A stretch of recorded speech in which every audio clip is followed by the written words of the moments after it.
శ్రీ విజయదుర్గాదేవి నమః. శ్రీకాకుళం నానబాల వీధిలో వెలిసిన శ్రీ శ్రీ శ్రీ విజయదుర్గా అమ్మవారి పునర్ప్రతిష్ఠా మహోత్సవంలో చాలా ఘనంగా జరుగుతున్నాయి. అందులో భాగంగా ఈ రోజు అమ్మవారికి కుంభాభిషేకం నిర్వహించడం జరిగింది. సుమారుగా 1300 కలశలు, సుమారుగా 2600 మంది దంపతులచే శ్రీ విజయదుర్గా అమ్మవారికి కలశలతో మహిళల చేతుల మీదుగా అష్టమూలికా ద్రవ్యాలతో కుంభాభిషేకం నిర్వహించడం జరిగింది. అదే విధంగా శ్రీ విజయదుర్గా అమ్మవారి గోపురం మీద 1300 కలశలతో అభిషేకం, అమ్మవారికి పంచామృతాలతో అభిషేకం చేయడం జరిగింది.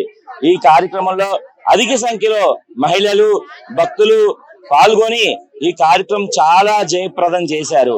దీనికి పోలీసు వారికి చాలా ధన్యవాదాలు. అదే విధంగా మన విజయదుర్గా అమ్మవారి ఆలయం ఎక్కడా లేని విధంగా కృష్ణశిలతో నిర్మాణం చేయడం జరిగింది.